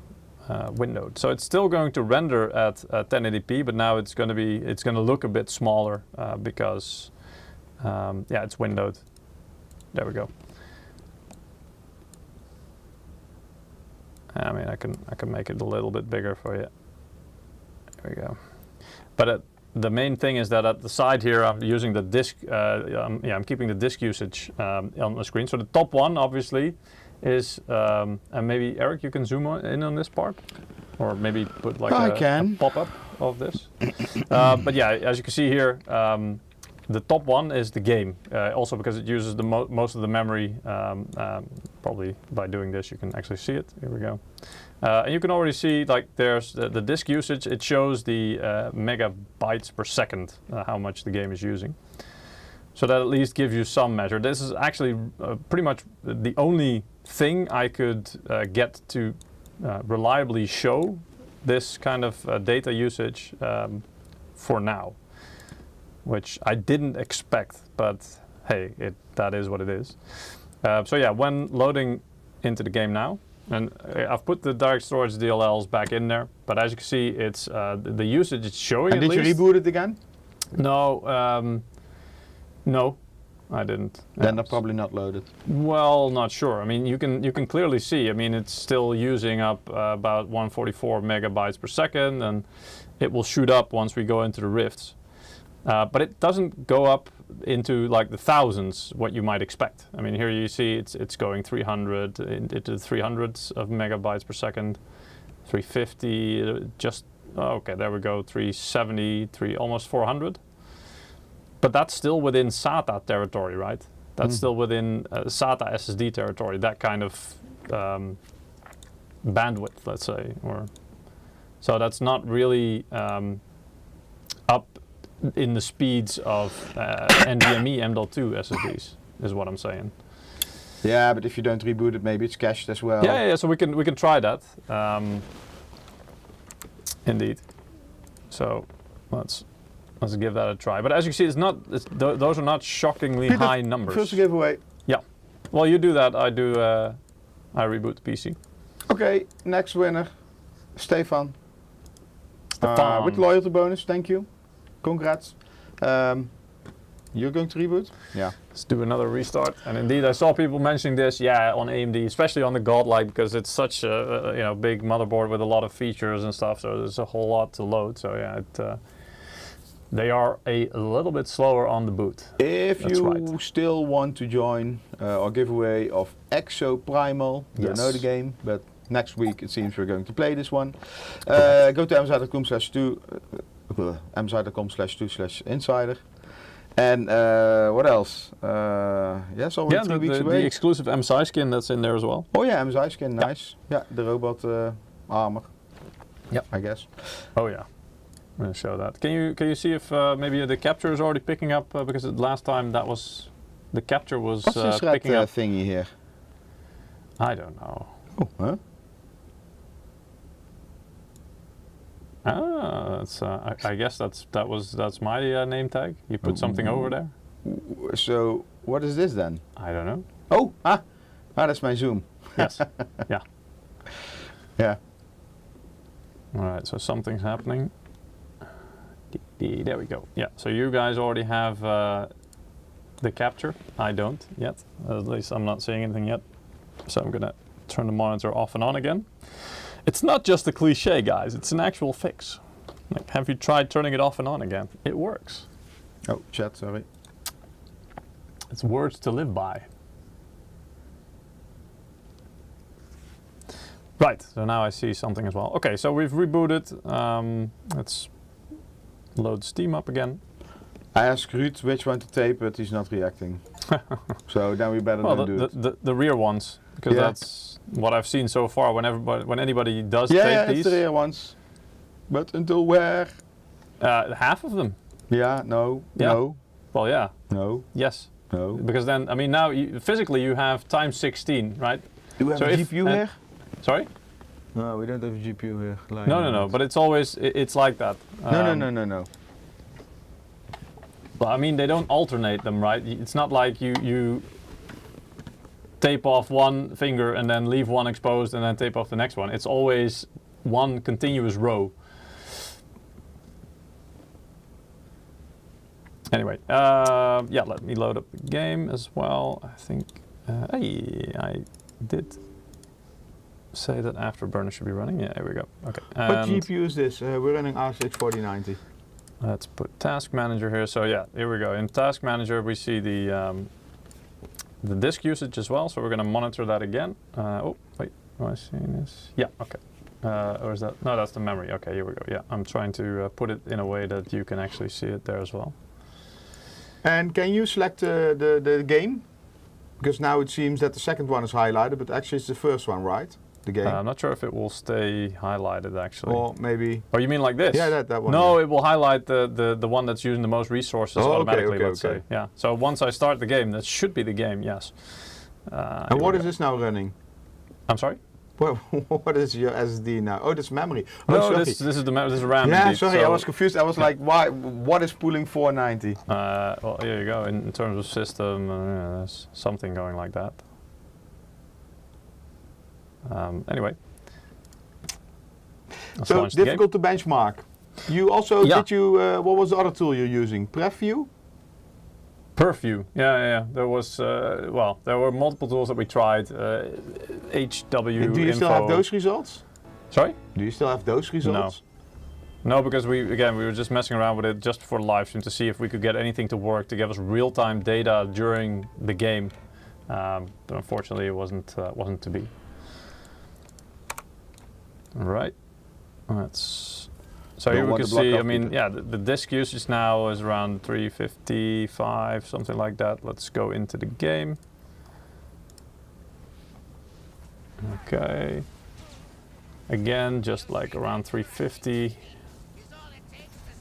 I really don't know if we're going to see any numbers higher than what we saw in the run just before now.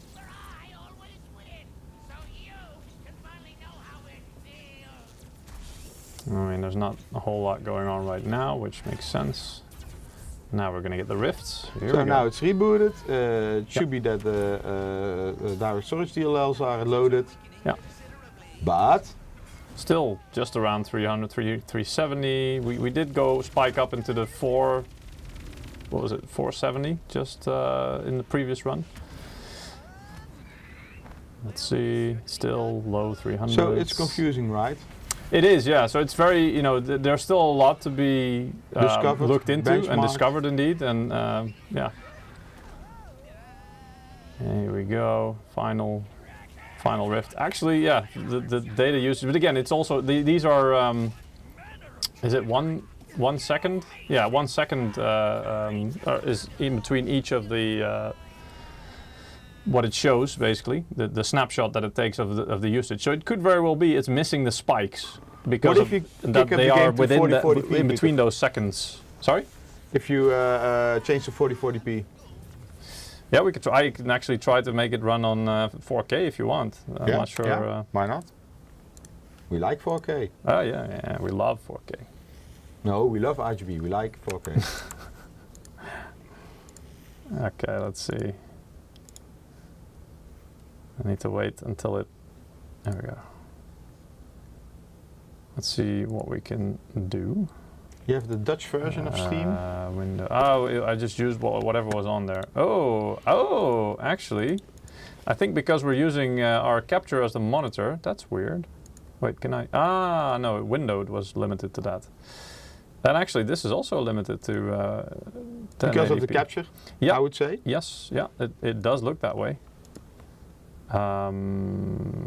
What if we upscale No. method? No, I mean this is just gonna.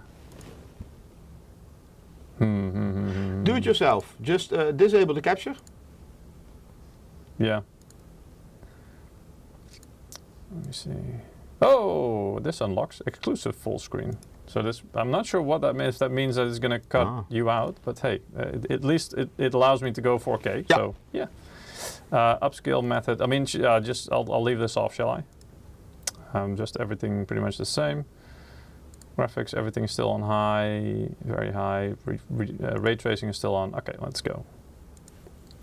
I mean, the thing is, we're not going to notice. Yeah, the problem is now we can't put the usage, those usage numbers on the screen. Refresh rate was stuck at 60 FPS. Yeah, that's probably because of the capture card, because it can only do 4K 60. Oh, yeah, there we go. Tell them what you think of this problem. No, because I don't know what the problem is exactly. Okay. I want to complain, I don't know what the problem is. Something like that. Still. Yeah. But again, I mean, it's kind of meaningless if you can't do the windowed option, because then you can't monitor this part. So it's still, you know, yes, you'd be benchmarking the game, but you wouldn't be able to see the disk usage. What I could do maybe is see, what if I, what if I extend the displays instead of duplicating them, so you guys can't see what I'm doing, but where is it? Oh, no, yeah, extend this displays. Okay. Keep changes. Okay. So you guys are at 4K, I'm at 4K, but you guys get to see... Nothing. Let's see if this works. You guys get to Select see... this monitor this part. Okay, yeah. Yeah? Yeah. And I will see if this works. Yeah, we saw the game many times, so... Yeah, exactly. And you will see it popping up as a process, so you know I'm running it. Yeah, we have a capture PC, so we're capturing everything via HDMI. And the capture card in this case is limited to 4K 60 FPS. Are you kidding me? It's still, wait, let me show you this. So actually, this does not mean you cannot run faster. It means It's That's still, the only it's thing still what you not can capture. allowing me to. Actually, I have trouble seeing this, but these are the resolutions, right? Yeah. It's still not allowing me to Why go not? to 4K Just click 4K. Why is this so really, really small? because scaling, right? Oh, I always put that at 150. I know. I just put the well, actually, I didn't even put the resolution up, but oh, there's already big scaling. Right, maybe. Why is this so small? I know now. Wait, I know now. Yeah, it's because I changed. Well, the resolution changed, but I already had the launcher Open. running, so probably that's why it looks tiny. It didn't see the sign of. Yeah, let me try that again. Here we go. That's better. Yeah, so scaled up. But let me just quickly see. The Okay, 4K. yeah, that's 4K. Yeah. Yeah. Now I can select my monitor, right? So that's this one. And now I've set everything to 4K. You can see that, right? Yeah. And all the graphics effects should be the same. So Yeah. just before I start this, any settings that need to be changed? Nope. No, right? This is Just go. well, refresh rate is still stuck at 60 hertz. Yes, that I'm not sure. Same like that, like we did. Yeah, but that wasn't. Oh, it's exclusive full screen again. Now it's full screen. Yeah, now it's not limited. I think that's what I needed to change. Yeah. So now, I mean, I've changed the top setting here from exclusive full screen to full screen, and now 60 hertz is well, it's grayed out. So I guess that's like So the each default. time you get new options. First you get like 4K. Now you get. Well, I think this monitor is also still limited to. Actually, I'm not sure if it's 6K. 4K 60 hertz. Anyway, doesn't matter. We're gonna get at least. It's a way higher resolution, and it should at least give us some idea. Oh, of I what's can going remove on. this overlay. Probably, yeah. Yeah. Right. So let's see. So unfortunately, you guys then cannot see the benchmark, but you should see you can see the games popping up there. And I'm now 400. loading in the sequence, and we're starting now. It's showing on my screen. Starting what now? The benchmarking scene, and I'll let you know when the whole rifting part begins. But let's see if the usage, like the bandwidth usage and the disk usage, is anything higher than what we had before. I don't think so. We'll see. Okay, so now Dr. Nefarious is being sucked into a rift, and now here we go. It's a bit higher, Yeah? a little bit. Yeah. 475, Oh, 5. there we go. Yeah. Wow. Yes. But is this because it's the first time? No. It's probably because of high resolution, so it's going to, 4K. There's, I guess it's using higher resolution assets. Or at least having to make them bigger. Okay, so now we're landing on the pirate ship already, so that went quickly. What was the highest number you saw? Well, I don't remember. I saw 5 something. No, I saw higher. I saw 600 something. It was there was a big difference. 590. There was, yeah. So I think somebody else in chat is also called Eric. Yeah.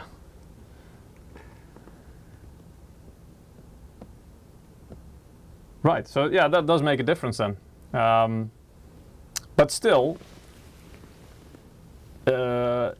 not even close to 1,000 megabytes per second. So, but again, this is also the problem with, we don't know how reliable this data is that we're seeing here. Because it also, if you then look at the other data, not sure if I can get my mouse over there. Where's mouse? Here we go. No, this one. No, this is startup. Wait. Here we go. In terms of the disk usage, this doesn't really reflect any of those usage numbers. So that's really weird because, if it shows up in the other overview, okay, that was the same thing apparently. If it shows up in this one, right? Because we clearly saw the resource usage here. Yeah. But it doesn't show up in another overview within. Again, this is Windows data, right? So it should be the same data being displayed in just a different way. Yeah, that's already gone, I would say. Sorry? That's already gone.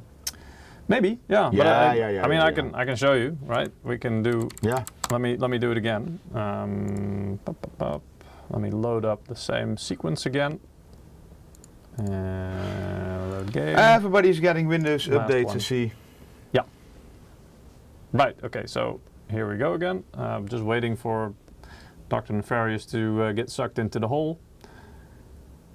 But I mean, on the bottom, at the bottom there is where you should be able to see the usage in real time, and it's on the same, yeah, it's on the C drive because there's only one drive in here. Ideally, we should have picked a different drive from Windows, but I mean, it's not going to impact the performance. Okay, yeah, we're rifting in this sequence. So That's strange. I don't see. Yeah. Yeah, no. you don't see anything. Right? So you're not seeing anything that's even strange. approaching. So let me pause it right there and then go back here and I'll resume. Resume. And there you see Ratchet and Clank, and it's a couple of hundred. Yeah, Windows it's gonna go up. stuff It's gonna go up. It's gonna go up. Look. That's strange. And now again, it's like, well, it's not quite as high as it was before because again, maybe this is because of the second time running it, so a bit was. But still, you don't see any other data on the graph. No, yeah. So this is the thing we ran into that we said, wait a minute, how reliable is this data? Because here it doesn't seem to show up. Like yeah. And yeah, like I said, HW Info also kind of showed a flat graph. It didn't really show much at all. The one anyway. Ruud made. Sorry? The one Ruud made. No. That's just a program, HW Info. I know. And, yeah, but Ruud also he was also looking into it. He also said this is really peculiar because that doesn't really happen a lot. I mean, other things were registering just fine, meaning, for example, GPU clock speeds and whatever in usage. So it's weird that one thing seemed to not work correctly. So yeah, we're gonna have to dive into that, but that's kind of where we were when it was time to start the stream. So yeah, I think it's looks promising, but still a lot of things to discovered, like the PCI Express by 8. Yep. Yeah, we might do that test soon. Tomorrow we will ask Ruud. When yeah, exactly. Maybe we can let them. Maybe we can let the professionals handle that with their GPUs. Yes, to make sure they don't blow up in our hands. They are their GPUs, and again, we do want to be respectful of their material, so we don't just want to go around and destroy them, or at least have a big risk of anything like that. Maybe one more giveaway. Yeah. Yeah. We can already talk about next week indeed. So next week, I believe Ralph will be back hosting a stream about one monitor that has it all. It's affordable, it's curved, and it has the QD, Quantum Dot. I'm really wondering if he has the monitor because it will be shipped from UK to us. Maybe it's not here on time. The monitor has it all, but the question is indeed, tune in next week to see if Ralph actually gets the monitor. But yeah, and it should also feature then the game that we're giving away this week and probably next week as well. So some of you already know how the game plays. Yeah, they do. Yeah, if you send them the keys on time. Oh, like that. Okay, yeah, sorry. I thought maybe some people. If it's a multiplayer game, make sure you're back next week because I'm sure Ralph will invite you to play along with him. Yeah, I thought maybe some people were already playing it or have experience in it. Oh, for sure. Anyway, our last winner for this What was weekend. it? Man-Eater meets Dino? No, Anthem meets Jurassic Park or something like that, or Iron Man hunts dinos, something like that. Okay, last winner for today is called Monk NL. Congrats with the loyalty bonus. Really, thank you. Really nice. Yeah, maybe we can just skip back to the capture for 1 second and I can... Peter is having more benchmarks. No, not more benchmarks, but I just want to show the promotion page again. Oh, wait. Silly me, I forgot to reduplicate. Here we go. Oh, back to the chat. Yeah. Hello, chat. And now I've probably... okay, I was going to say I've scaled up too much, but hey. Here we go. Yes. So again, that's part of this promotion. So Exoprimal, if you buy one of the eligible models, these can differ per country, by the way. So make sure if you're interested in this, you check the landing page for your country. Yeah, don't miss out on a free game if you were going to upgrade your monitor anyway. And you don't just get a copy of the game, you also get this really nice kick-ass MSI exclusive skin in the game. They have dinos in this game. Why do they have a lucky skin? Because this is not a dino. It's a dragon. Yeah, and we don't want you guys to hunt Lucky, right? That's no. I mean, Lucky should be by your side, right? May the Lucky be with you. Yeah. So it's a different thing. Anyway, do check out this landing page, definitely on MSI.com. And again, the monitors are really damn good anyway. If you're going to upgrade, then don't miss out on a nice kick-ass game. It looks pretty sweet. Probably next week we're going to play it as well. Yeah, I think week after, no topic yet. But soon there will be a lot of PC builds because we have a lot of new materials, like you already heard PSUs. Cases are coming up. Liquid cooling. We also have a dedicated live stream about that. Yeah. I mean, the summer period is always typically quite a bit slow, right?